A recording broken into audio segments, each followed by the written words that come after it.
ممكن دابا الان نجي وندخل في الجزائر طول وعرض وننتقد ونقول ولكن صراحه انا في التاريخ قرأت شي شويه فيه واخا ماشي مؤرخ، وانا كنحس بالرعب من شنو كيوقع ما بين المغرب والجزائر ملي كنشوف نماذج اخرى. التجيش اللي واقع دابا، لان نقدر نكون طرف فيه دابا في هذا الجواب ديالك، كنبداو نسخنوا الطرح كل واحد من جهتنا، وكل واحد فينا مقتنع انه ضحيه. خاصك تعرف انه الراي العام الجزائري النخبه ديالو مقتنعه حتى هي انها متضرره، وحتى انها محاصره من طرف المغرب فهنا انا شنو غنقول؟ غير شنو هو الثمن ديال هادشي كامل وحنا فين غاديين؟ فاش كتشوف ان فرنسا والمانيا الصراع اللي كان بيناتهم تقريبا بنفس الطبيعه، غير هما كان على الاقل عندهم عذر، امبراطوريات مختلفه، لغه مختلفه، تقريبا حتى دينيا كان عندهم واحد الاختلاف.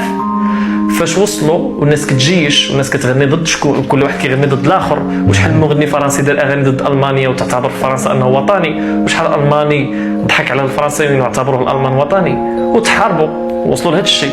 وكل معركه واحد فيها كيخسر كينتقم وكيقول وفكرتك في هذيك، بحال اللي دار هتلر فاش جابهم في التران، هز التران اللي توقعت فيه معاهده فرساي وحطوا في كومبيان وجاب الضباط الفرنسيين داخل ليه باش يسنيوا الاستسلام فيه. يعني ها حح فيكم الثمن. شحال واحد مات؟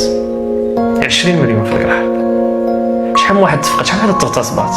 هنا فين انا غادي دابا؟ انا السؤال اللي كنطرحه نقدر دابا نلعب فيها دور الضحيه ونقول وكذا وكذا. الصحراء هذا موقف وطني لا نقاش فيه طبعا، وهذا عبرت عليه انا في الصفحات ديالي وبجلابه مغربيه بس زعما ما فيهاش الهويه واضحه. ولكن انا هاد المساله الاستسهال ديالها كيجيني خطير على الاجيال الجايه.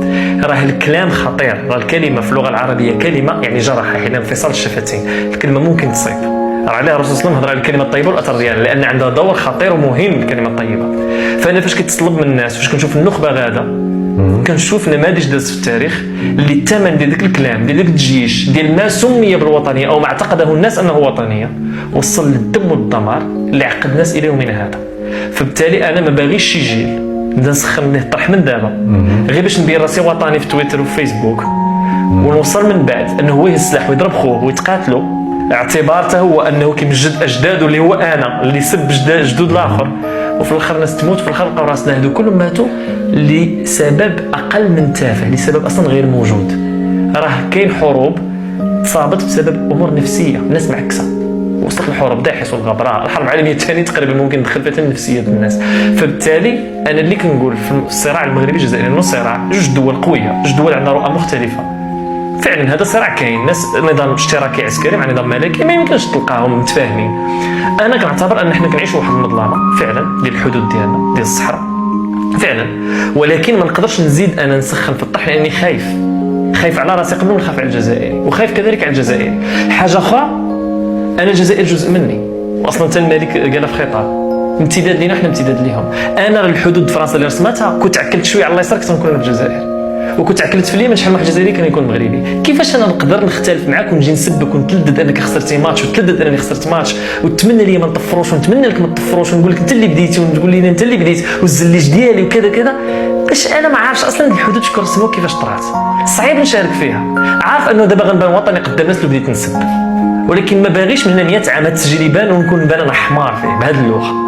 يعني يقدروا يتصالحوا من بعد وتقول لي كما بالضبط. كاين انا كنعرف مغنيه فرنسيه غنات على الالمان تشبعت، دابا ما كتجبدش لانها جزء من صراع دموي تافه حقير، وفي ذاك الوقت كانت كتبان وطنيه.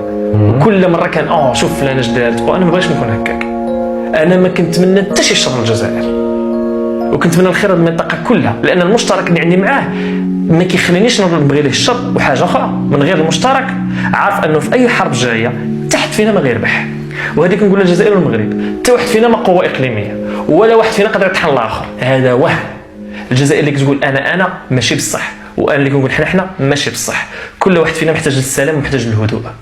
بجوجنا ضعاف، بجوجنا كنشريو السلاح، بجوجنا كنحاربوا لفرنسا، بجوجنا كنمشيو للقنصليات ديال فرنسا ناخذوا الفيزا، وهما عندهم بترول خصهم يباليو بداك البترول ديالهم، حنا عندنا الموارد ديالنا خصنا نباليو بداك الموارد ديالنا.